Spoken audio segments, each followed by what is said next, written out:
Voilà, donc bonsoir à toutes et à tous. Nous sommes heureux de vous accueillir ce soir en présence de Madame Catherine Vital de Benden, qui est là, que nous remercions infiniment de sa venue à Toulon. Nous avons notre association Varois pour la paix et la justice en Méditerranée, dont je suis la présidente, est tournée depuis sa création en 2003 vers la citoyenneté, vers les droits humains, la paix, la justice. Pourquoi en Méditerranée? Parce que ceux qui ont créé cette association étaient des citoyens méditerranéens, toulonnais, de l'ère toulonnaise, et que justement Toulon et eux-mêmes se trouvent dans cet espace marqué par des choses qui sont très lourdes, très marquantes, justement, marquantes, et par la colonisation, la décolonisation, la tradition militaire, les conflits politiques de territoire et d'identité, et les forts brassages de population, donc marqués par l'émigration également, notre sujet de ce soir. Cette conférence débat a lieu dans le cadre du comptoir des idées, donc certains certainement connaissent, c'est les autres noms. C'est une structure associative et coopérative au sein de la Fédération des œuvres laïques du Var. Cette salle donc est rattachée à la FOL et aussi au comptoir des idées qui fait des activités, des conférences, des débats. Et nous sommes partenaires dans le comptoir des idées. L'animateur, le coordinateur du comptoir des idées, M. Kochenek, Guy, n'est pas là exceptionnellement, donc il m'a demandé de l'excuser, parce que c'est très rare qu'il ne soit pas là, mais il était absent. Il ne pouvait pas faire autrement. Mais le comptoir des idées donc, fonctionne avec tout un calendrier d'activités toute l'année, une fois par mois, et c'est toujours un jeudi. Là, nous arrivons à la fin de l'année, puisqu'après l'été, il n'y a pas de conférence ou de rencontre. Et dès octobre, ça reprend. Et je crois savoir que la LDH présentera une conférence en octobre. Donc je crois que M. Roland Biache, peut-être, s'il veut, peut dire un mot à ce sujet. Je l'avais vu tout à l'heure, mais je ne le vois plus. Ah si. Non. C'est la Ligue qui porte la soirée, mais c'est surtout organisé par le comité du 17 octobre à l'occasion de la journée du refus de la misère. Donc, il y a un certain nombre d'activités. Ça va se passer le 16 octobre ici, le 18 octobre rue de Dakar, entre Caïré et les amis de Jéricho, avec des activités diverses et variées. Et ça sera dans le cadre du comptoir des idées. Et comme le comité du 17 n'est pas membre du comptoir, il faut une association qui parraine, qui porte, peu importe le terme, et en l'occurrence c'est lui.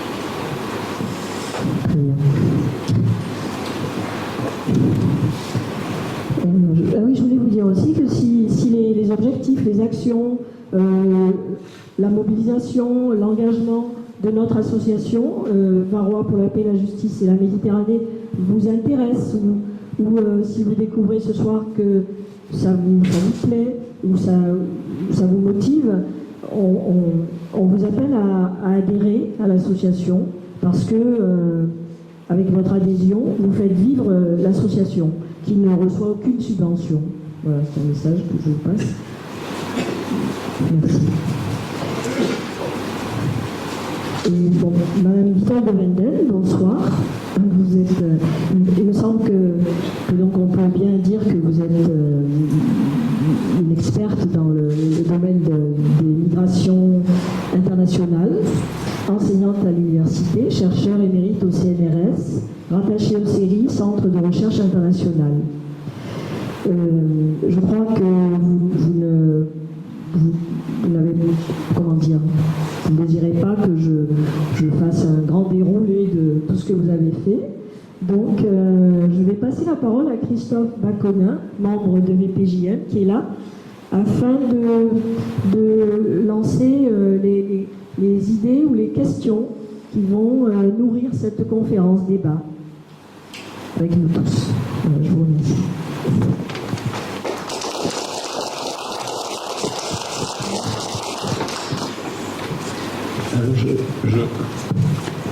Donc pour commencer, j'aurais trois questions générales. En fait, je vais essayer de faire court, qui pourraient servir de porte d'entrée pour aborder les migrations internationales et surtout en Méditerranée. Donc ma première question est déjà liée à un constat, un étonnement, c'est le fait que, au fond, le sujet des migrations n'est pas depuis très longtemps une question politique. En fait, pendant très longtemps, ce sujet était totalement absent de tout questionnement politique. En fait, c'est à peu près depuis les débuts des années 80 que la question des migrations a progressivement pris sa place dans le champ du discours politique. Surtout, on pourrait peut-être dater ça à partir de 83, la première victoire municipale symbolique du Front National à Dreux, donc qui a été un peu le moment où cette question-là a progressivement envahi le champ du discours politique pour aboutir à une sorte de politique inflationniste depuis 40 ans, puisque depuis les années 80, il y a une trentaine de lois sur l'immigration qui ont été votées. Ça veut dire à peu près une loi tous les 17 mois. Une loi tous les 17 mois, c'est-à-dire c'est plus qu'aucune autre question politique qui serait débattue depuis les années 80. Donc ma première question, ce serait déjà en quoi déjà les migrations sont-elles une question politique ? Et si tant est que ce soit une question politique, en quels termes politiques on pourrait donc aborder ce problème ? Voilà, ça ce serait ma première question. Merci beaucoup. Ça marche. Ça marche. Merci d'abord de m'avoir invité ce soir à votre débat. Tout d'abord, moi j'ai fait ma thèse sur ce sujet-là, donc c'est un sujet que je connais assez bien. Il ne faut pas oublier que pendant l'entre-deux-guerres, le sujet migratoire était déjà politisé, notamment par la droite et l'extrême droite. Il l'était déjà même à la fin du XIXe siècle. Il y avait tout un débat sur l'afflux des immigrés, le risque de ce qu'on appelait de dénationalisation, etc. Et le discours de l'entre-deux-guerres des années 30, à l'encontre notamment des Italiens, était d'une violence extrême, sur fond d'antisémitisme qui caractérise toute la période de 1919 et 1939, il ne faut pas l'oublier. Les républicains espagnols ont été très très mal accueillis, pourtant c'était sous le Front populaire. Et donc on a eu déjà une politisation pendant cette période. Après, il y a eu une sorte d'accalmie, parce que d'une part, une partie des migrants ont participé à la résistance, notamment à travers ce qu'on appelait la MOI, la main-d'œuvre immigrée, et surtout parce qu'à partir de 1945, on remet sur la table tout ce qui avait été débattu différemment auparavant, et il s'avère que la France manque de main-d'œuvre et a connu un dépeuplement très important depuis la fin du XVIIIe siècle, mais surtout XIXe, XXe siècle, et donc on a besoin à la fois de population et de main-d'œuvre. Donc ceux qui s'occupent des questions migratoires, ça va durer entre 1945 et 1975, en gros, ce qu'on appelle les 30 glorieuses. On est dans une grande dépolitisation du phénomène migratoire. Très grande dépolitisation, parce que c'est un sujet qui est devenu social, technique, si j'ose dire. Le patronat était très intervenant parce qu'il voulait de la main-d'œuvre. Les syndicats étaient puissants parce que, notamment, il n'y avait pas beaucoup de main-d'œuvre, donc ils avaient un rôle très important. Et on était dans un débat qui était surtout économique et social sur l'immigration. Et donc, il fallait de l'immigration. Donc, il y a eu toute une série de déclarations, mais en même temps, on n'a pas légiféré là-dessus, parce qu'il n'y avait pas de portage politique du thème migratoire par aucun parti politique à l'époque. C'est ça qu'il faut avoir en tête. Et même l'extrême droite de M. Tixier-Vignancourt ne parlait pas de l'immigration, il parlait de l'Algérie française et de quelques autres thématiques, mais ce n'était pas le sujet, l'immigration. Donc en fait, et même avant, dans l'entre-deux-guerres, il y avait un débat sur l'immigration, mais il n'était pas porté par des partis politiques. Et comme c'était dit tout à l'heure, ça commence en France, cette inscription du phénomène migratoire dans le débat politique par le succès du parti de Jean-Marie Le Pen, le Front National, aux élections municipales de Dreux. Avant, il parlait de l'Algérie française, de toute une série de thèmes chers à l'extrême droite, mais il ne parlait pas d'immigration. Il a commencé à parler d'immigration à partir de cette période, 1983, très exactement, et progressivement, mais lentement. Après, il y a le Club de l'Horloge, le think tank, si j'ose dire, de l'extrême droite qui s'est emparé du sujet. Être français, ça se mérite, etc. Il y a des Français de papier, le thème donc cher au Rassemblement national d'aujourd'hui. Et progressivement, donc, le thème a monté en puissance dans le débat politique, mais pas de loi sur l'immigration, donc pendant 30 ans. Pas de débat par aucun parti politique pendant ces périodes, mais j'aurais tendance à dire que c'est une exception. C'est une exception dans l'histoire politique française parce que la question migratoire existait, mais elle n'avait, dans le débat, mais elle n'avait pas d'étiquette politique, si vous voulez dire. Aucun parti ne s'en était emparé. Et ça, je crois que c'est le grand changement, c'est le fait que le parti de Jean-Marie Le Pen s'empare du sujet, ça marche. Hein. Je pense qu'il a dû faire une tentative, il a vu que ça marchait, et c'est devenu le fonds de commerce de l'extrême droite, pas seulement de son parti, mais de tous ceux qui sont proches de l'extrême droite et d'une droite un peu dure, parce que c'est un sujet qui est électoralement payant. Hein. Ça ne veut pas dire que les Français soient plus racistes aujourd'hui qu'ils ne l'étaient dans le passé. J'ai un collègue qui s'appelle Vincent Tibéry, qui est un Tiberge, très exactement. Il n'a rien à voir avec l'ancien élu du 5e arrondissement, mais il est politologue à Bordeaux, à Sciences Po Bordeaux. Et il dit en fait, la France, déjà, on est les champions des mariages mixtes. Il y a beaucoup d'acceptation d'une certaine culture populaire, de la diversité dans la population, mais ceux qui votent ne sont pas ceux qui pratiquent la diversité. Ceux qui pratiquent la diversité au quotidien, qui sont plutôt dans les milieux populaires, sont souvent des gens qui s'abstiennent de voter. Et ceux qui votent, ce sont des gens souvent soit plus jeunes, soit plus âgés. Et donc, ce n'est pas le même électorat que celui qui pratique la diversité. Donc, il a mesuré avec toute une série d'enquêtes et de votes ce phénomène qui est intéressant. Mais effectivement, à l'échelle pas seulement française, mais européenne, il y a une montée en force de la politisation partisane du phénomène migratoire qui est tout à fait stupéfiante. Merci beaucoup. Alors, ma deuxième question, elle vous concerne vous plus directement, puisque la question que je me pose, en fait, c'est le hiatus du savant et du politique qu'on connaît bien. C'est que peut faire, au fond, la recherche savante, académique, universitaire sur ces questions-là, pour lutter contre les préjugés, les représentations erronées que la plupart du temps les gens, en tout cas en France, ont des phénomènes migratoires. On dit voilà que peut la raison savante contre la puissance irrationnelle des représentations imaginaires, des fantasmes.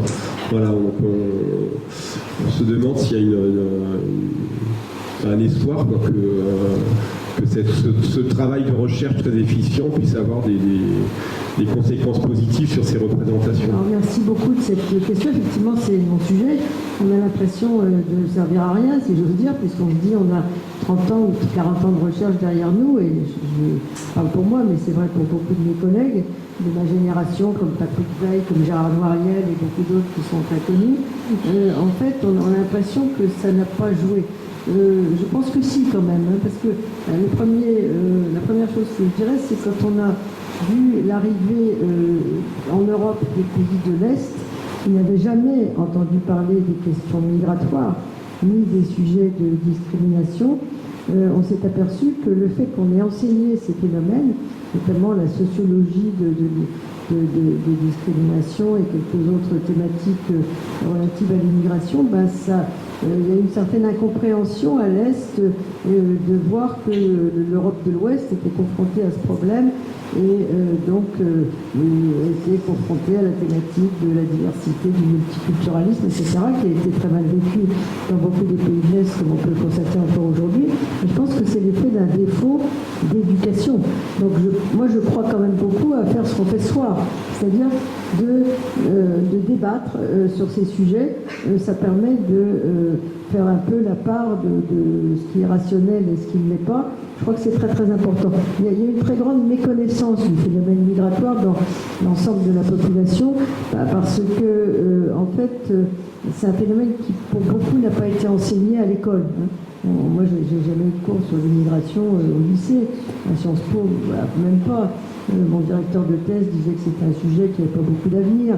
L'immigration, on avait dit la même chose à Patrick Veil, d'ailleurs, en histoire, et à Gérard Noiriel, de la même façon.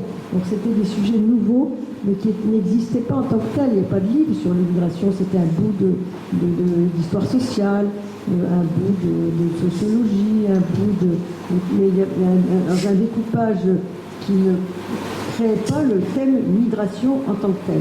Donc en fait, c'est un sujet relativement récent comme celui du climat et quelques autres, peut enseigner, ce qui fait que ça donne une part belle aux partis politiques qui utilisent la méconnaissance du phénomène pour dire n'importe quoi. Si on dit aux gens il y a 20 millions d'immigrés en France, ils vont le croire. Mais si on leur dit que Louis XIV est né au 19e siècle, ils vont se dire quand même là c'est un peu bizarre.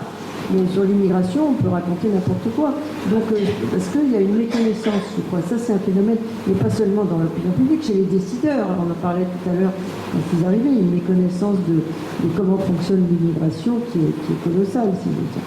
Donc, je pense que nous, ce qu'on peut faire, c'est essayer de démonter les idées reçues. Il y a même une association à l'Institut Convergence Migration, qui est donc à Aubervilliers, qui est une héritier de la Maison des Sciences de l'Homme, qui s'appelle Desinfox Migration, pour essayer de répondre à ce phénomène, faire des débats, effectivement, parler dans les journaux, à la radio, à la télévision, ce qu'on essaye de faire aussi.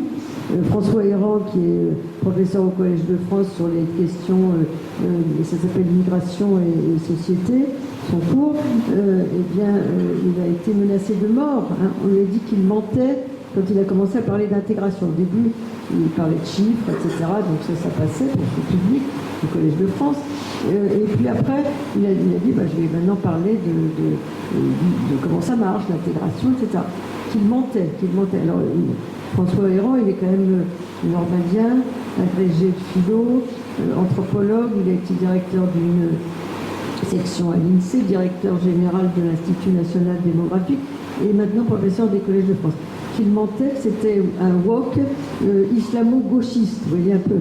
Donc, non, mais ça montre la façon, il a reçu des menaces de mort sur son ordinateur, par lettre, etc., lors de ce cours au Collège de France. Donc, ça montre l'état de haine qu'il peut y avoir à l'égard de gens qui parlent autrement qu'eux du phénomène migratoire. Lui, il rappelle toujours, son dernier cours d'ailleurs au Collège de France, auquel j'ai assisté le 15 mai, c'était le savant et le politique, où il essayait de répondre à travers ses travaux à M. Retailleau, qui avait lancé des chiffres faux sur les entrées en France et sur quelques autres phénomènes, pour dire, non, en fait, il faut quand même revoir les choses avec sérieux.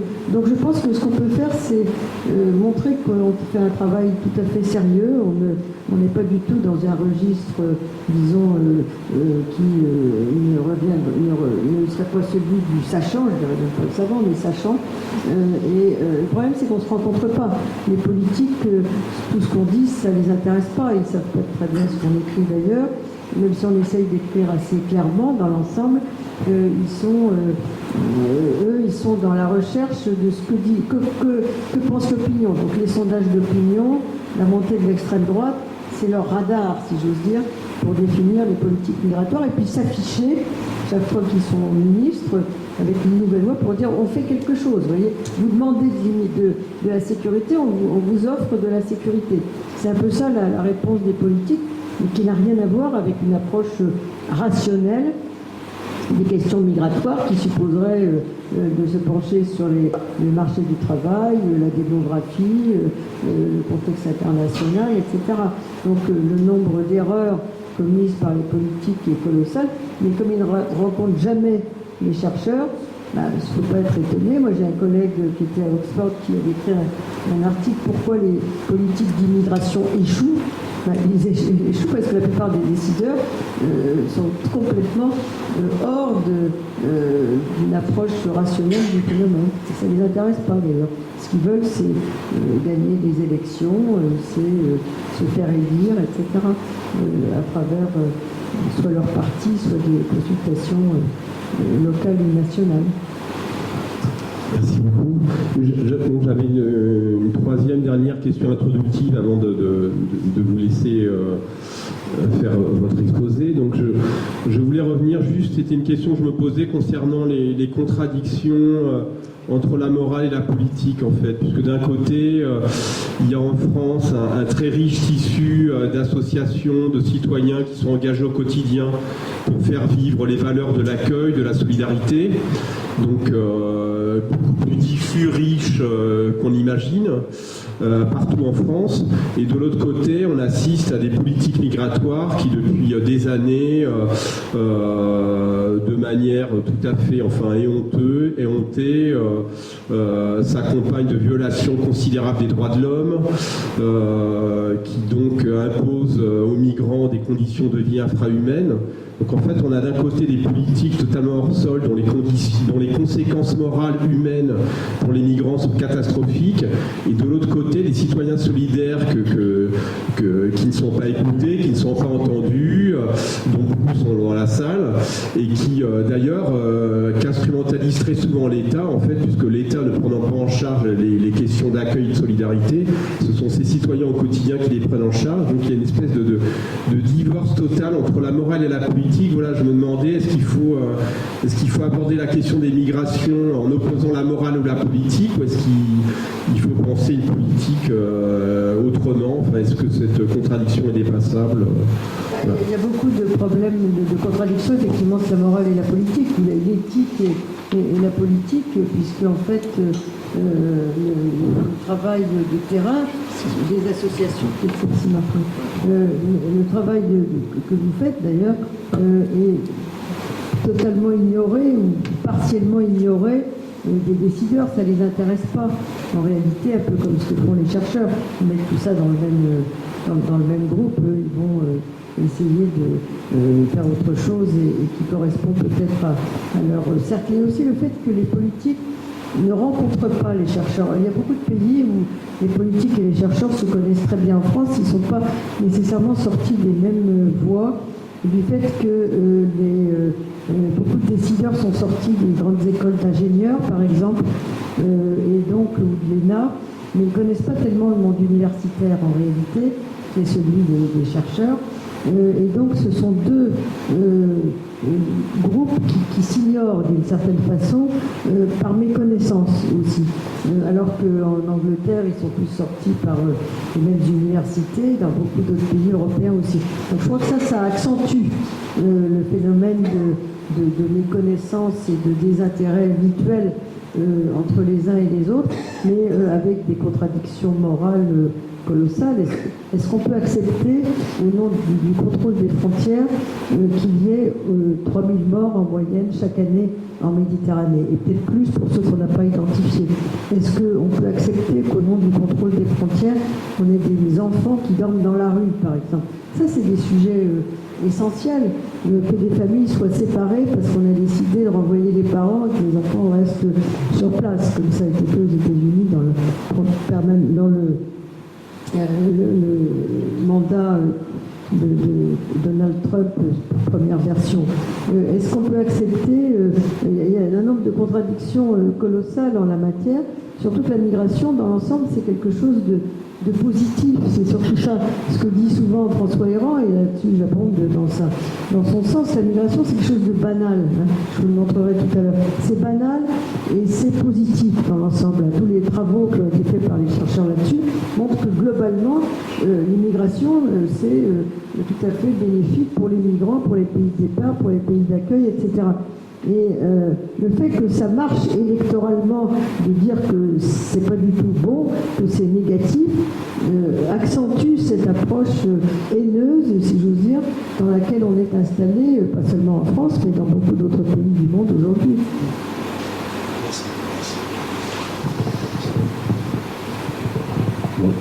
Voilà, j'ai fini avec mes questions. Donc merci beaucoup pour ces réponses. Voilà, je vous redonne la parole pour nous parler des migrations en Méditerranée. Voilà, c'était le sujet de l'exposé. Donc je vous redonne la parole. Merci. Très bien, mais merci beaucoup. Je vais essayer d'être brève quand même, rassurez-vous. Je vais donner 2-3 chiffres quand même pour que vous ayez quelques ordres de grandeur. Selon les Nations Unies, on a en gros, parce qu'il y a des choses qui ne sont pas très précises avec les sans-papiers, etc. En gros, pour avoir un ordre de grandeur, 300 millions de migrants internationaux.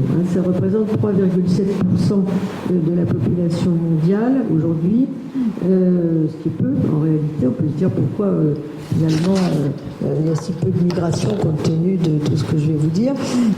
Et la plupart des migrations, donc c'est un phénomène qui est devenu global. C'est pour ça que je vous ai montré cette carte qui montre que toutes les régions du monde sont concernées par le phénomène migratoire. Si vous voulez quelques ordres de grandeur, on est autour de un peu moins de 30 millions de migrants à l'intérieur du continent africain. On a 19 millions de migrants pour l'ensemble de l'Amérique latine. On a 60 millions de migrants entre les États-Unis pour l'essentiel et le Canada. On a en Europe, donc si on inclut la Russie et les pays voisins, ce que font les Nations Unies, on est autour de 78 millions de migrants internationaux. En Asie, on est autour de 90 millions de migrants, 10 millions en Australie. Donc c'est un phénomène à la fois global et régional. C'est-à-dire dans toutes les régions du monde, il y a plus de migrants qui viennent de la région et qui sont dans cette région que de gens qui viennent d'ailleurs. La migration transcontinentale est plus rare que la migration régionalisée aussi. Ça, c'est un phénomène que l'on peut constater. Et aujourd'hui, il y a autant de femmes que d'hommes dans la migration. Même en Europe, il y en a un peu plus, il y en a 51%. Donc on est dans un phénomène qui a beaucoup évolué, si j'ose dire, depuis plusieurs années, puisqu'on avait autour de 120 millions de migrants à la fin du XXe siècle. Ensuite, autre caractéristique, c'est que les migrations, elles correspondent à des phénomènes qu'on pourrait considérer comme structurels. Structurels comme les inégalités de développement. Ce ne sont jamais les plus pauvres qui partent. Ce sont des gens qui ont déjà des réseaux d'interconnaissance qui leur permettent d'envisager le phénomène migratoire. La progression de l'urbanisation, de la scolarisation et de la santé dans les pays du Sud favorise la mobilité, parce que les gens, ils sont comme nous, ils se disent je ne vais pas rester chez moi s'il n'y a aucun espoir perçu, donc ça favorise. Les indicateurs du développement humain aussi, j'ai cartographié à l'échelle mondiale ces indicateurs, espérance de la vie à la naissance, niveau d'éducation, niveau de vie, on voit cette carte-là. Donc il y a des endroits où l'IDH, comme on dit, est bas, ce qui explique que les gens se disent on va partir, mais les plus pauvres ne partent jamais, parce que pour eux, il n'y a pas d'horizon véritable, envisageable que de rester sur place. Ensuite, donc on voit comment les choses se répartissent ici, ce que je vous disais sur les chiffres tout à l'heure, mais dans l'ensemble, contrairement à des idées reçues, il n'y a pas de lien mécanique entre la taille de la population d'un pays et même sa croissance démographique et sa propension à migrer. Si on prend par exemple l'exemple de l'Inde, 1,4 milliard, ou de la Chine, 1,4 milliard, le taux de migration dans ces deux pays, c'est de 2%. Il y en a beaucoup des Chinois dans le monde, il y a beaucoup d'Indiens, mais 2%, c'est très peu en réalité. Et en Afrique, ce que me rappelait mon collègue Hervé Lebras, qui est un démographe, il disait le pays d'Afrique où le taux d'émigration des nationaux est le plus élevé rapporté à la taille du pays, c'est la Tunisie. Parce que la Tunisie est branchée sur la Méditerranée, beaucoup plus que d'autres pays, et que les gens sont plus scolarisés, plus urbanisés, etc. Donc l'idée que l'Afrique va nous envahir et qu'il y a un lien absolument fort entre la taille de la population d'un pays et sa propension à bouger est une idée complètement fausse sur laquelle il faut absolument avoir une approche critique. Autre point sur lequel je voulais insister, pourquoi la migration aujourd'hui est considérée comme porteuse de toute une série de maux et notamment irrégulière, parce que les frontières, pour le plus grand nombre de la planète, sont fermées. Les 2/3 de la population de la planète ne peuvent pas circuler librement. Ils sont astreints à des visas. Donc on est dans un monde étrange, pour reprendre la morale, où le Nord assigne le Sud à rester chez lui. Hein. Dans le Sud, ça va pas très bien quand même. Hein. Il y a beaucoup de crises et de conflits. On a eu 6,5 millions de départs d'Afghans, 6,5 millions de départs de Syriens, 4 millions d'Irakiens, à peu près 7 millions de Vénézuéliens, etc. Des très gros chiffres de départ. Mais le Nord veut que le Sud reste chez lui. Hein. C'est là qu'il y a le plus de questions, de problèmes environnementaux également. C'est un problème surtout du sud du monde et c'est là qu'il y a bien sûr les plus grandes inégalités du développement humain. Donc est-ce qu'on peut longtemps considérer que le monde pourra fonctionner avec le Nord qui impose au Sud de rester chez lui avec le système des visas. Donc le résultat, c'est que les gens du Sud, ils refusent cette réalité et ils font appel au trafic du passage. Hein. Les passeurs, aujourd'hui, sont les rois de la situation. Plus on ferme, plus il y a de passages, disons, illégaux, de trafiquants, de morts, bien sûr. La traversée de la Libye, la traversée de la Méditerranée. Il y a un très beau film qui est sorti sur la traversée de la Libye qui s'appelle Moi Capitaine, de Matteo Garrone, qui montre le parcours dramatique de ceux qui essayent de traverser depuis l'Afrique de l'Ouest, souvent la Libye, et de se retrouver ensuite en Méditerranée.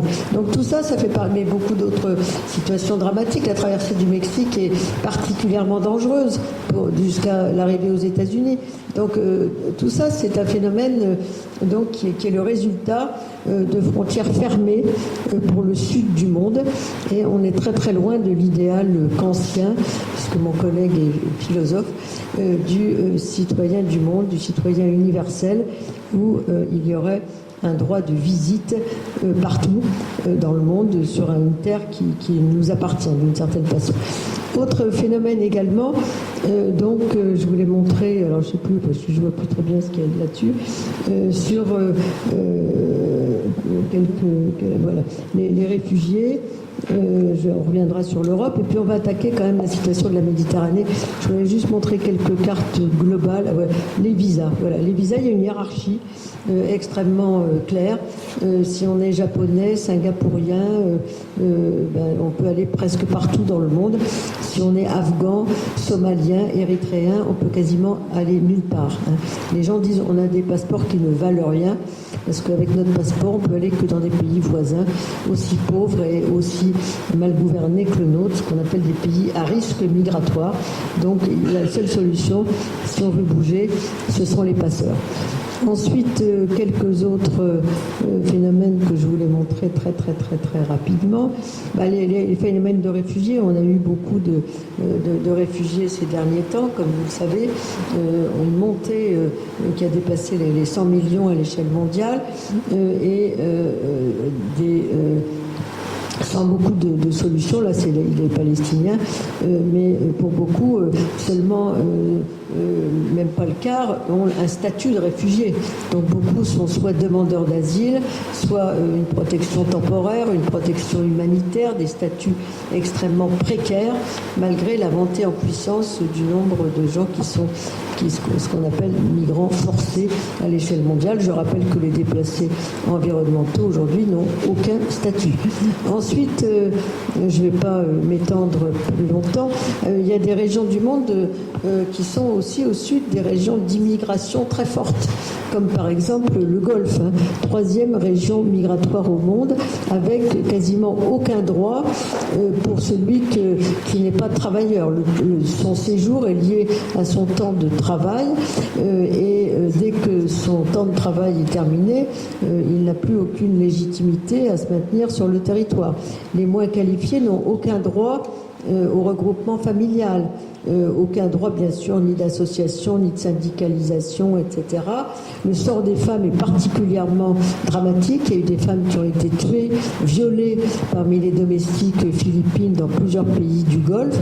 Et pourtant, ces pays sont extrêmement dépendants de la migration parce que dans beaucoup de ces pays, les femmes ne travaillent pas, d'une part, et d'autre part, c'est des pays qui ont beaucoup d'argent, mais en même temps qui ont entrepris des quantités de grands chantiers, aussi bien dans le bâtiment, dans toute une série de secteurs, le tourisme, etc. Et donc, la dépendance à l'égard de la migration est totale, mais il n'y a aucune politique migratoire à l'égard des migrations qui parfois constituent, dans plusieurs de ces pays, plus de 80% de la population. Ensuite, je voulais dire un mot des États-Unis, je ne sais pas si je peux. Voilà. Il ne faut pas oublier la situation aux États-Unis, puisqu'il y a à peu près 20 millions de Mexicains, dont beaucoup ont la nationalité du pays d'accueil, c'est-à-dire les États-Unis, et environ 11 à 12 millions de sans-papiers. Donc le président qui a en tête de renvoyer tous les sans-papiers dans leur pays, il a beaucoup à faire encore, puisqu'il y a à peu près 11 millions. C'est un record mondial, hein, les États-Unis, pour le nombre de sans-papiers, mais beaucoup sont dans le marché du travail depuis longtemps et sont tout à fait utiles pour non seulement le marché du travail américain, mais aussi pour envoyer de l'argent dans leur pays d'origine. Très récemment, la présidente du Mexique a rappelé le rôle de ces Mexicains qui sont contributeurs au développement de leur pays à travers les transferts de fonds qu'ils envoient et donc pour essayer de négocier la situation avec la politique américaine actuelle, le gros du bataillon. Donc aujourd'hui, d'ailleurs, le Mexique n'est plus un pays tellement de départ, c'est plutôt un pays de transit, hein. C'est comme au Maghreb, les pays du Maghreb restent des pays de départ, mais sont surtout des pays de transit aujourd'hui. C'est vrai aussi en Turquie. Aujourd'hui, l'essentiel de ceux qui veulent aller aux États-Unis, c'est des gens qui viennent d'Amérique centrale, qui ont été ruinés par la crise du café, dont on pourra parler éventuellement. Donc ça, c'est la présence mexicaine, si j'ose dire, aux États-Unis. Je voulais montrer 2-3 choses. Un point de passage très important, le Darien, qui est un nouveau lieu particulièrement dangereux parce que c'est la forêt amazonienne pour passer entre Panama et la Colombie et Panama pour aller aux États-Unis. Également, ça je voulais revenir, je reviendrai là-dessus. L'importance de la proximité, la migration chinoise, elle est surtout dans cette région de l'Asie du Sud-Est, ainsi que l'ensemble de l'activité migratoire de l'ensemble du monde asiatique.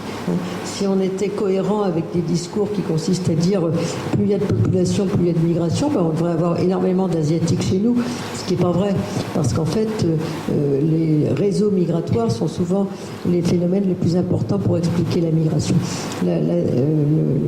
L'Australie, donc, qui s'asiatise d'ailleurs de plus en plus, on va revenir là-dessus, et on va finir sur les quantités d'accords qui tiennent lieu de frontières aujourd'hui à l'intérieur des pays à la demande des pays d'accueil. Donc je ne vais pas revenir là-dessus, mais simplement insister sur le fait que l'urbanisation est un facteur de passage de la migration interne à la migration internationale. Les transferts de fonds aujourd'hui, c'est 670 milliards de dollars annuels envoyés par les migrants dans leur pays d'origine, donc c'est plus que 3 fois l'aide publique au développement. Le contributeur au développement, c'est surtout le migrant à l'échelle internationale, et c'est pas sujet aux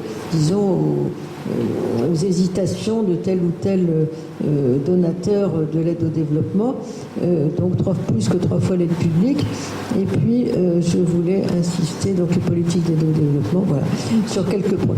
Donc c'est là-dessus que je vais présenter le contexte, comment s'inscrit le contexte méditerranéen là-dedans.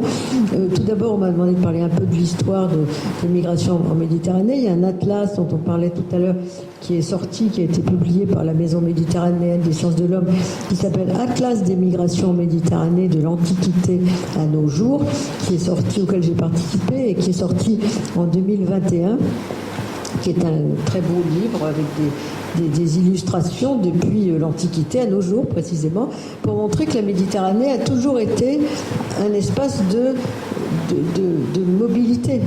Et ce sont les gens mobiles qui ont construit la civilisation méditerranéenne à travers les échanges, à travers les guerres aussi bien sûr, à travers le commerce, à travers des routes aussi bien, disons, terrestres mais aussi maritimes qui ont permis que ce soit un espace de passage essentiel. Et donc la Méditerranée a été complètement construite par ces échanges. Yves Lacoste, le géographe, dit que la Méditerranée, ce qu'elle a en commun, c'est bien sûr le climat, comme vous pouvez le constater ici, c'est la civilisation de la vigne et de l'olivier. Donc partout où pousse la vigne et l'olivier, c'est un climat méditerranéen qui caractérise les 23 pays qui longent la côte méditerranéenne. Et en même temps, il dit il y a 3 Méditerranées. Il dit d'une part, il y a une logique Maghreb-Europe, si j'ose dire, qui est une logique surtout plus récente de colonisation, mais aussi de migration de travail, de regroupement familial, etc. Ensuite, il y a la logique les Balkans. Les Balkans, c'est la décomposition de l'Empire ottoman et une sorte de restructuration des États qui se sont reconstitués depuis notamment la crise yougoslave, donc une sorte de désenchevêtrement des nationalités dans toute cette région. Et puis la troisième région, qui est une autre logique, qui est plutôt une logique de réfugiés, qui est le Proche-Orient, où on a eu des quantités d'épisodes malheureux de réfugiés dans cette région. Donc c'est des profils de migrants aussi qui peuvent être assez différents. Donc ça je crois que c'est un aspect qui me paraît important, avec 3 types de présence de ces migrations dans l'espace méditerranéen, euro-méditerranéen. D'une part, on a le profil couple migratoire, c'est-à-dire une seule nationalité dans un seul pays, du sud dans un seul pays du nord. Le meilleur exemple, c'est les Algériens. 92% des Algériens en France sont en Europe. Vous en trouverez beaucoup moins dans d'autres pays européens. Ou les Turcs, mais en même temps, les Turcs, 72% des Turcs sont en Allemagne, mais en même temps, ils sont dans d'autres espaces. Donc la deuxième logique, c'est une logique diasporique qui inclut les Turcs qui ont construit des réseaux transnationaux économiques, matrimoniaux, de tous ordres culturels, religieux, avec d'autres Turcs dans d'autres pays européens, ainsi que les Marocains. Les Turcs, c'est 4,5 millions de gens en Europe, c'est la première nationalité, donc c'est pas la migration coloniale qui est la plus importante en Europe, c'est les Turcs. Ensuite, suivi par les Marocains, on a à peu près 4 millions de Marocains en Europe, dans une logique aussi transnationale, avec des réseaux construits par ces Marocains, avec l'aide souvent du pays d'origine, aussi bien la Turquie que le Maroc, dans les pays où ils sont installés. La dernière logique, c'est plutôt l'Europe du Sud, qui était une région de départ, qui est devenue une région d'accueil et de transit. C'est le saupoudrage, c'est-à-dire qu'ils sont entrés beaucoup plus tard dans l'histoire migratoire que les autres pays européens, au tournant des années 75-80, et en fait, ils ont régularisé massivement des vagues migratoires qui se sont succédées. C'est le cas de l'Italie, c'est le cas de l'Espagne, du Portugal, de la Grèce, et puis ils ont eu toute une série de flux qui correspondent à l'histoire de cette période, en fait, variée d'ailleurs, en fonction des lieux où ils sont situés, parce que chaque pays a ses migrations en Europe. Il y a pas, il y a un genre particulier. Chaque pays est marqué par ses propres frontières, ses propres migrations, et même si on dit les pays d'Europe du Sud ont en fait la même histoire, puisqu'ils ont tous commencé dans les années 75, plutôt 80, à devenir des pays d'immigration, mais ils n'ont pas les mêmes migrants. Par exemple, en Italie, on va rencontrer, outre les Roumains ou les Marocains, on va rencontrer des Égyptiens. Il n'y a pas beaucoup d'Égyptiens en Europe, ils vont beaucoup dans le Golfe, mais ils vont en Italie parce qu'autrefois, les Italiens allaient travailler en Égypte. Donc c'est une vieille tradition. Donc ils ont réactivé certains réseaux de présence à travers leur migration. Puis on on a des gens qui viennent d'Amérique latine, avec les conflits des années 70, on a des gens qui viennent bien sûr de pays africains, mais pas tellement nombreux. On a les Albanais, par exemple, qu'on ne voit pas beaucoup en France. Donc on a un paysage différent de celui qu'on va trouver, par exemple, comme saupoudrage au Portugal. Ils ont eu la décolonisation, donc les gens qui viennent du Mozambique, d'Angola, du Cap-Vert, etc., plus un peu de Brésiliens, un peu de gens qui travaillent dans les métiers du tourisme aussi, les Ukrainiens, les Roumains. Et en Espagne, on va avoir une migration surtout latino-américaine et marocaine, surtout marocaine, qui est liée à la proximité, bien sûr, et donc un phénomène différent des autres pays européens. En Grèce, pendant très longtemps, ils n'avaient aucune frontière commune avec l'Union européenne, donc ils ont eu surtout une migration de type orthodoxe. Donc il y avait toute l'orthodoxie qui créait aussi des liens forts, en termes aussi, bien sûr, de migration. Et puis aujourd'hui, dans tous ces pays méditerranéens, du Nord et du Sud aussi, le tourisme. Le tourisme est un facteur. Le tourisme n'est pas à proprement parler une migration, parce que c'est une migration. La définition chiffrée, c'est être né dans un pays, vivre dans un autre pays et s'y installer pour une durée supérieure ou égale à 1 an. Donc le tourisme n'est pas un migrant, mais souvent le tourisme favorise de la migration. Par exemple, ça favorise le phénomène des seniors au soleil. En Méditerranée, on a beaucoup de ce qu'on appelle de seniors au soleil, des gens qui se disent, finalement, il nous reste après la retraite un peu de temps pour profiter de pays pas très coûteux et ensoleillés. Donc on a un phénomène d'installation des Allemands aux Baléares, des Anglais au Portugal ou à Malte, des Français au Maroc, etc. C'est un phénomène qui s'est considérablement développé. Les Anglais aussi dans le sud-ouest de la France, etc. Seigneurs au soleil. Et puis aussi, il ne faut pas oublier qu'en Europe, l'essentiel de la migration, contrairement à ce que disent nos politiques, c'est les étudiants. Les arrivées légales chaque année en Europe, le plus gros chiffre, c'est les étudiants, parce que les universités veulent internationaliser leur profil partout. Donc en fait, le fait d'avoir été touriste souvent dans un pays, ça va leur donner plus d'envie de devenir étudiant ailleurs. Et puis aussi, s'il y a une crise économique, ce qui était le cas en Espagne ou au Portugal en 2008, ou en Italie, de partir plus facilement ailleurs parce qu'on connaît, on a été touriste, etc. Ça développe aussi l'exode des qualifiés au sud, mais aussi ailleurs, au nord. On a un exode sud-nord dont on ne parle pas beaucoup en Europe, d'exode des cerveaux, en réalité, à l'intérieur même de l'Europe. Mais tout ça s'est rendu possible par une certaine familiarité avec la migration et la mobilité qui est particulièrement importante en Méditerranée. Alors, pour terminer sur cette approche, rassurez-vous, je vais parler d'autre chose, mais je voulais insister sur la dimension historique en montrant que ces phénomènes de mobilité qui ont caractérisé la Méditerranée, ils ont eu lieu sur des siècles et des siècles. C'est-à-dire qu'on a eu non seulement l'épisode qu'on connaît, si on a fait du latin, les versions latines sur les guerres et les commerces et quelques autres grandes routes, aussi bien de bateaux que de terrestres, mais on a aussi au Moyen-Âge, on a le phénomène des pèlerinages, on a les artistes italiens qui parcourent l'Europe pour construire ou peindre des églises, on a toute l'économie du colportage, on a des quantités de phénomènes, par exemple,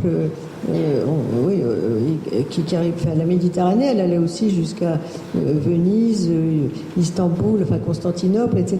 Donc on avait beaucoup de lieux de mobilité et on poursuit, si je veux dire, cette histoire de la mobilité par des profils de gens qui se sont succédés. Le Grand Tour, par exemple, pour les intellectuels du XVIIIe siècle auxquels ont participé, ou du XIXe, Goethe, puis Stendhal, par exemple. Donc il y avait, la Méditerranée a toujours été attractive pour être traversée par des profils sociaux très divers en réalité, qui explique aussi toute la convergence des influences que l'on peut trouver très riches dans cette région. Aujourd'hui, la Méditerranée, c'est parmi les régions les plus visitées du monde, il ne faut pas l'oublier. Hein. On a 1 milliard à peu près de touristes internationaux. On est très très bien placé dans le monde pour le nombre de sites inscrits au patrimoine mondial de l'UNESCO, par exemple, dans plusieurs pays de la Méditerranée. Tout ça, ça explique que l'attraction, c'est un lieu, disons, emblématique de la migration et de la mobilité. Mais en même temps, c'est une frontière. C'est une frontière.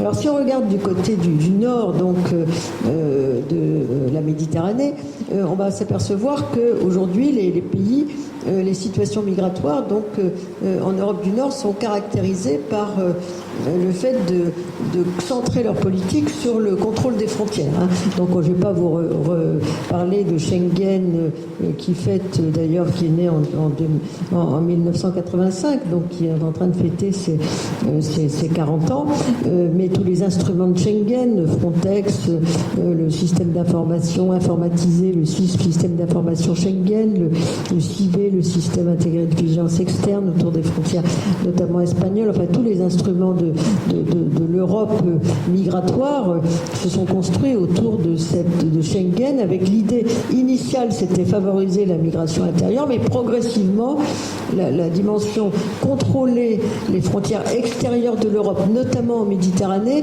a été le centre de l'attention de Schengen aujourd'hui, et l'argent qui était consacré. Frontex, quand il a été créé en 2004, il avait 6 millions comme budget. Aujourd'hui, il a 900 millions pour Frontex, pour un résultat qui n'est pas tellement précis, si j'ose dire, sauf les morts en Méditerranée, mais jamais un bilan précis pour le citoyen européen n'a été fait de Frontex. Son directeur a été remercié par la Commission européenne pour avoir pratiqué des pushbacks, comme on dit en Méditerranée, c'est-à-dire repousser les gens vers les frontières entre la Grèce et la Turquie. Il a été élu numéro 3 au Rassemblement national au Parlement européen, donc ça donne une idée de l'approche extrêmement sécuritaire de Frontex. Donc il y a un argent considérable qui est consacré aujourd'hui au contrôle des frontières de l'Europe, pour un résultat, disons, qui n'a pas eu pour effet de limiter les mobilités dans cette région, qui ne font que croître. L'immigration croît dans cette région pour des raisons structurelles. Les crises et les conflits, les inégalités du développement humain entre la frontière nord et la rive nord et la rive sud de la Méditerranée, les réseaux qui favorisent l'interconnaissance, les langues qui sont parlées, échangées, les nouvelles technologies qui rendent possible également ces échanges. Tous ces facteurs expliquent que c'est un des lieux clés de la migration dans le monde, hein, dans le monde. Alors donc les pays du Nord, de la rive Nord, mais qui sont au sud de la Méditerranée, participent aujourd'hui à la frontiérisation de l'Europe, tellement bien, et même à sa périphérisation, tellement bien que l'ensemble des pays européens se reposent sur eux pour contrôler les frontières. Dans le pacte européen sur l'immigration et l'asile qui a été adopté en 2024, on n'a pas changé grand-chose. Sur l'asile, on est resté au statu quo. On avait dit on va changer Dublin. Alors ça a été durci, bien sûr. Hein. Mais en fait, pourquoi on n'a pas changé les accords de Dublin? Parce qu'en fait, le système one stop, one shop, c'est là où vous avez mis le pied qu'on va vous renvoyer. Donc le résultat, c'est qu'en fait, c'est très confortable pour les gens à l'intérieur de l'Europe d'avoir les pays du sud de l'Europe qui font frontière. Hein. C'est là qu'on a construit les fameux hotspots, les centres de tri des arrivants en Europe. Donc pour les autres, c'est eux qui font le boulot, si j'ose dire, et nous, comme ça, on est protégés. Donc ça, c'est un constat que l'on peut faire. Hein. C'est sur l'Italie, sur la Grèce, pour l'essentiel, y compris sur des petites îles qui sont quand même pas très bien équipée, où à la fois il faut accueillir les touristes et les sans-papiers. C'est le cas de Chypre, c'est le cas de Malte et de quelques autres endroits aujourd'hui, avec certaines contradictions comme on peut imaginer. Donc ils participent à cette frontiérisation et l'Europe demande aux pays du Sud, cette fois-ci, de continuer dans cette frontiérisation avec ce qu'on appelle les accords de containment. On empêche, et on va vous signer un accord pour que il y a à peu près entre 400 et 500 accords qui sont signés par l'Europe à l'égard des pays du Sud, pas seulement du sud de la Méditerranée, mais souvent de plus en plus au sud.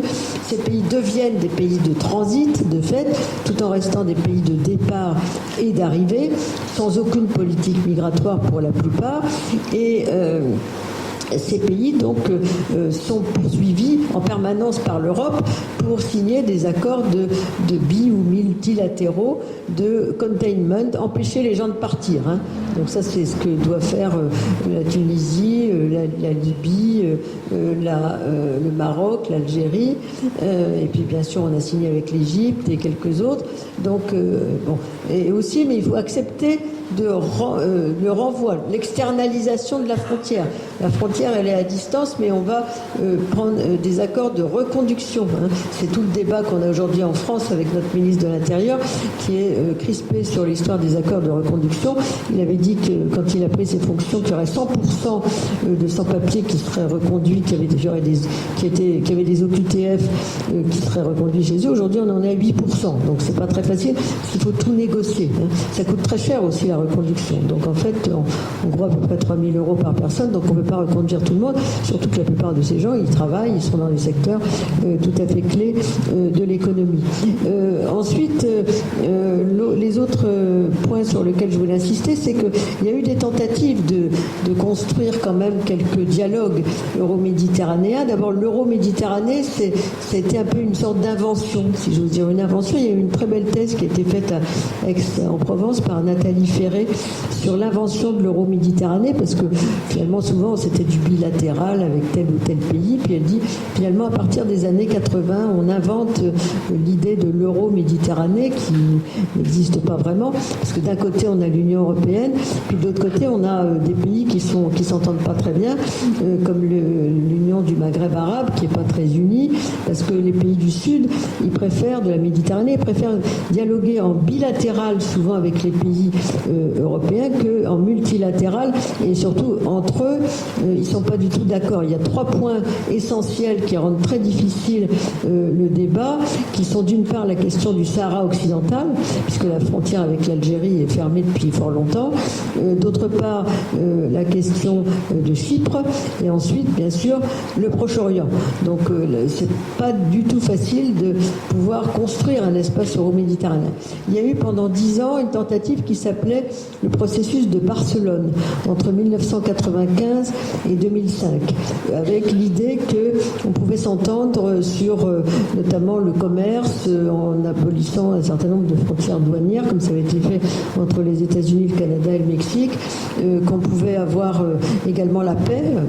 On constate que c'est pas le cas, et ensuite qu'on pouvait progresser sur le dialogue civilisationnel. Il semble que ce soit sur le dialogue civilisationnel, malgré tous les débats qu'on a aujourd'hui là-dessus, que finalement le processus de Barcelone est le mieux fonctionné. Il y a beaucoup d'échanges culturels qui ont lieu de part et d'autre de la Méditerranée, mais pour le reste, on n'a pas réussi. Hein.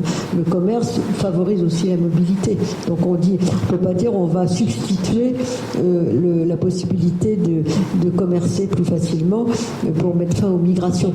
Donc en fait, le dialogue a été un peu un échec. Il avait été fait ou un semi-échec ou un semi-succès, si j'ose dire, mais il avait été fait pour, disons, équilibrer l'ouverture à l'Est. Les pays du sud de la Méditerranée étaient assez mécontents de l'ouverture à l'Est, en disant on a des concurrents maintenant qui vont avoir la liberté de circulation, d'installation et de travail.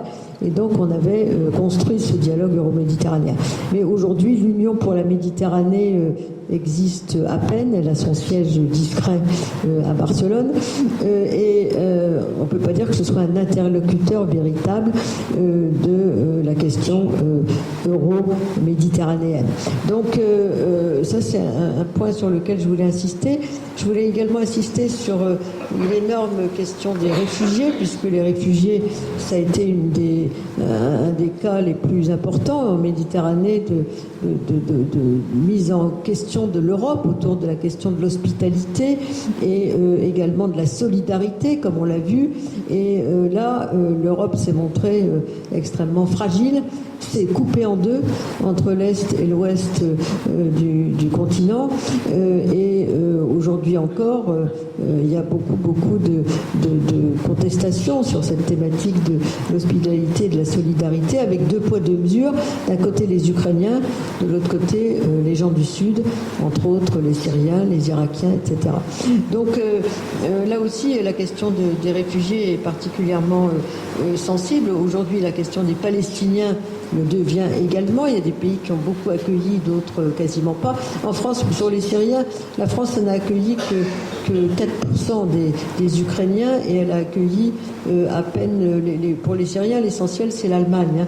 L'Allemagne a accueilli 1 million de Syriens, Irakiens, Afghans avec la crise de 2015. Et les 1,2 million pour l'ensemble de l'Europe, c'est-à-dire que 200 000 se sont partagés entre les autres pays européens. Donc c'est l'Allemagne qui était le grand pays d'accueil de ces migrations de la Méditerranée, notamment pour ce qui est des Syriens, mais aussi dans le passé, après la chute du mur, des gens qui venaient de l'Est. Et aujourd'hui, c'est l'Allemagne qui aussi a accueilli le plus d'Ukrainiens devant la Pologne, donc qui est donc c'est devenu le très grand pays d'accueil en Europe de ces nouveaux éléments. Ensuite, autre point sur lequel je voudrais insister, la Libye. La Libye, c'est un pays qui a beaucoup de ressources, puisqu'il a du gaz et du pétrole, qui a une faible population, et qui aujourd'hui a ajouté à ses ressources l'économie du passage, comme on le sait, puisque traverser la Libye, c'est devenu extrêmement dangereux. Il y a eu un rapport du département des droits de l'homme des Nations Unies qui avait parlé de l'enfer libyen en 2007. Ça ne s'est pas arrangé aujourd'hui. Donc la traversée de la Libye est très dangereuse, mais étonnamment, la Commission européenne a décidé que le pays qui finalement serait l'artisan des passages et des contrôles des passages en Méditerranée serait la Libye, dans un pays où disons que les passeurs sont parfois en uniforme et où parfois tirent même sur les bateaux qui partent, qui quittent l'Afrique pour aller en Méditerranée. Donc la Libye aujourd'hui est le pays, parce qu'elle a une grande surface sur la mer Méditerranée, qui est le pays qui est considéré comme l'interlocuteur privilégié de l'Europe, étonnamment, si j'ose dire, pour contrôler la traversée de la Méditerranée. Elle est même payée pour ça, formée pour ça, etc. Quand on voit la façon dont les gens sont traités en Libye, on peut avoir quand même quelques inquiétudes. Les autres essayant de répondre plus ou moins à ce qu'on leur demande, c'est-à-dire garder chez eux les personnes sur leur territoire. Et parfois, le Maroc, lui, contrôle pas seulement sur les points de départ près de l'Espagne, mais il contrôle sur l'ensemble du territoire. Donc ça transforme aussi ces pays qui sont devenus des pays de transit pour l'essentiel, avec une frontière qui s'épaissit sur l'ensemble du territoire, pas uniquement dans les points stratégiques de passage de la frontière. Dernière caractéristique de ce contexte, donc je voudrais dire qu'il y a quand même beaucoup de défis en réalité qui sont contenus. D'une part, il y a des pays qui eux-mêmes ont compris l'intérêt qu'il pouvait y avoir d'une part à être européen. Il y a ce qu'on appelle des passeports dorés pour les riches des pays pauvres peuvent très souvent circuler. Et d'une part, et donc il y a des pays qui ont fait commerce des passeports européens. Ils ont été un peu, disons, remis un peu au pas par la Commission européenne, mais le Portugal, Malte, Chypre ont fait commerce de passeports européens contre, sans le dire vraiment, mais c'est des passeports dorés parce qu'en fait, en échange de l'achat d'un appartement de telle surface ou en échange d'un investissement pour une création d'entreprise, on peut avoir un passeport européen, en Grèce aussi. Donc c'est un phénomène qui s'est beaucoup développé en Europe compte tenu de la valeur du passeport européen, liberté de circulation, d'installation et de travail. En Euroméditerranée, on a aussi beaucoup de doubles nationaux. C'est un phénomène qui s'est beaucoup développé avec l'immigration, selon les pays européens et l'ancienneté ou pas du phénomène migratoire. On a également dans ce contexte donc un développement assez considérable. Donc il y a une très grande disparité de situation, mais un développement assez considérable aussi de gens qui vivent, qui se sont installés dans la mobilité comme mode de vie. Ici, là-bas, ceux qui peuvent circuler facilement, les doubles nationaux, mais aussi en Méditerranée, si on regarde entre les Balkans et l'Europe de l'Ouest, on a, ça a été étudié d'ailleurs, ceux qui sont dans cette logique de circulation migratoire. Les Roumains, les Bulgares, etc. Ils sont dans cette logique, puisque aujourd'hui ils peuvent circuler, ils peuvent s'installer, travailler, et donc ils sont installés dans la mobilité comme mode de vie. La distance compte moins que toutes les possibilités d'échange qui leur sont offertes, notamment par l'Internet, mais aussi par les routes et les bus qui sillonnent l'Europe d'est en ouest, et notamment dans cet espace méditerranéen. Il ne faut pas oublier que la migration roumaine est, avec la migration polonaise, la plus importante des pays d'Europe de l'Est vers l'Europe de l'Ouest. Donc, pour terminer, si j'ose dire, je dirais que la migration, elle va se poursuivre en Méditerranée parce que, d'une part, l'Europe vieillit. Ça, c'est un phénomène très important. Et plus l'Europe vieillit, la moyenne d'âge en Europe aujourd'hui, l'âge médian qui sépare en deux groupes égaux la population, c'est 41 ans. Faites l'expérience quand vous allez sortir d'ici. Dites-vous si vous allez rencontrer ou pas des gens de plus ou moins de 41 ans. Là, vous êtes dans la moyenne européenne. Au sud, sur la rive sud, c'est 25 ans dans les pays du Maghreb, 19 ans en Afrique. Donc le phénomène du vieillissement facilite, si j'ose dire, la migration, parce qu'il y a des métiers qu'on ne peut plus faire à 95 ans. Par exemple, en Italie, la plupart des métiers agricoles aujourd'hui sont assumés, surtout dans le sud, par des Albanais. Avant, on voyait les bateaux albanais qui arrivaient vers l'Europe dès les années 90-91. Maintenant, il n'y a plus de bateaux albanais parce qu'il y a des accords de main-d'œuvre qui ont été signés. Les Albanais, ils travaillent surtout ils sont bergers, ils refont la culture en terrasse dans le sud du pays, etc. Donc on a une migration albanaise très importante dans l'agriculture parce que le pays vieillit et donc on a besoin d'un certain nombre de gens pour faire ces métiers. Les dames qui gardent les personnes âgées viennent aussi souvent d'autres pays européens. Donc on a, et pas seulement, et donc on a, en fonction des langues d'ailleurs qui sont parlées. Donc en réalité, on a aussi, le vieillissement favorise une certaine migration qui fait que l'Europe, même si elle veut fermer ses frontières, ne veut pas le faire complètement. Ensuite, il y a les manques de main-d'œuvre. Les pénuries de main-d'œuvre sont aussi bien pour les qualifiés que les non qualifiés en Europe. Donc on ne peut pas complètement aller dans le sens de la fermeture totale des frontières parce que la migration, c'est un aspect très important du fonctionnement du marché du travail et tous les économistes disent que la migration c'est du développement. C'est-à-dire la migration c'est une contribution au développement économique des pays d'accueil mais aussi bien sûr l'argent envoyé dans les pays de départ dont je vous parlais et bien sûr le mieux-être en général quand même pour le migrant qui ainsi peut entrer dans une logique qui utilise davantage ses ressources dans un endroit où on n'a quasiment aucune chance que ça puisse changer. Également, dans ce phénomène, donc je dirais que ce qu'on constate aussi dans l'espace euro-méditerranéen, c'est le développement d'un certain nombre de grandes métropoles qui sont le passage d'une migration interne souvent à une migration internationale. C'est particulièrement vrai dans des endroits le Caire, par exemple, qui lui-même accueille beaucoup. L'Égypte accueille des voisins, notamment soudanais. Il y a 7 millions de Soudanais qui ont quitté leur logement. Je signale, c'est un des conflits les plus importants en termes de départ aujourd'hui. En fait, la question qu'on peut se poser, c'est est-ce que le Nord pourra longtemps imposer au Sud de rester chez lui? Ça, je crois que ça, c'est une question très importante. Compte tenu des impératifs démographiques, économiques, dans lequel le nord la rive nord de la Méditerranée se trouve malgré la montée des idées d'extrême droite. Donc ça, je crois que c'est une question à laquelle il faut pouvoir répondre. Est-ce qu'un espace de circulation en Méditerranée peut être envisageable, sûrement pas dans le contexte politique actuel, mais dans une réflexion plus rationnelle en matière d'ouverture, notamment à une migration de travail.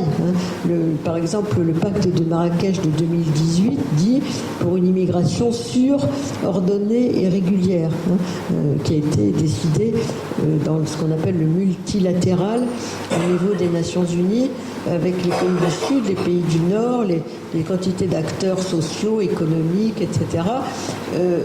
Aujourd'hui, c'est le sous-titre du pacte de Marrakech. La plupart des pays européens, sauf l'Italie, ont signé le pacte de Marrakech, mais pour l'instant, ils se sont assis dessus.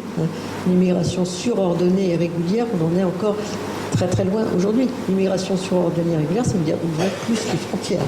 Aucun homme politique ne dira ça, mais aucun homme politique ne dira il faut ouvrir plus les frontières, mais je pense que la seule façon de sortir de la situation dans laquelle on est, c'est d'ouvrir plus à l'immigration de travail.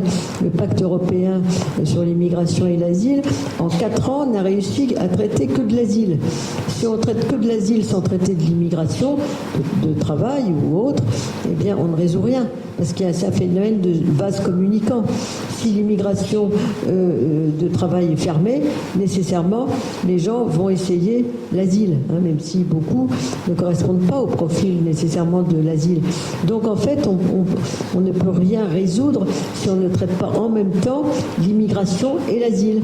Mais on n'a pas osé traiter de l'immigration à Bruxelles parce que c'est un sujet tellement sensible que parler de rouvrir plus l'immigration de travail, eh bien c'était impensable avec la Hongrie et quelques autres partenaires de l'ensemble des 27.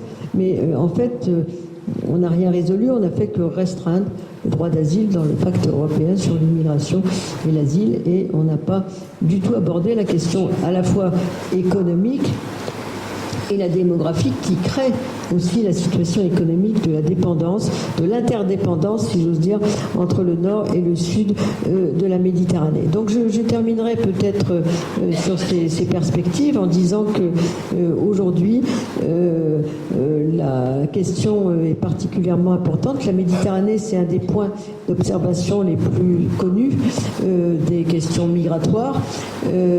C'est aussi une façon un point de comparaison avec la frontière entre le Mexique et les États-Unis.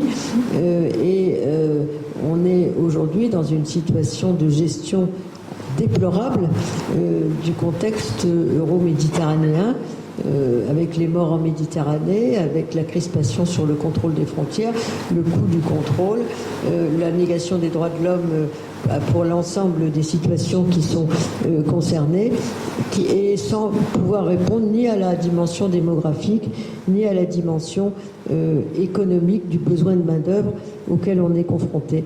Donc voilà un peu ce que je voulais vous dire, même s'il y a beaucoup d'initiatives, notamment à travers les échanges étudiants, à travers des échanges culturels, entre la rive sud et la rive nord de la Méditerranée. C'est un lieu d'espaces transnationaux divers et variés, extrêmement riches, malgré les fermetures qui peuvent exister. Voilà un peu ce que je voulais vous dire. Ça va se poursuivre sûrement, cet espace euro-méditerranéen d'échange. La Méditerranée a toujours été un lieu d'échange. Ça a toujours été aussi un lieu de conflit. Il ne faut pas l'oublier. Il suffit de revoir les versions latines qu'on a pu faire dans le passé. Mais en même temps, je pense que c'est comme ça aussi que s'est construite cette culture méditerranéenne extrêmement riche, même si Braudel disait que la Méditerranée a cessé d'être le centre du monde quand les Espagnols et les Portugais ont découvert le Nouveau Monde, puisque ça a décentré l'intérêt par rapport à d'autres régions.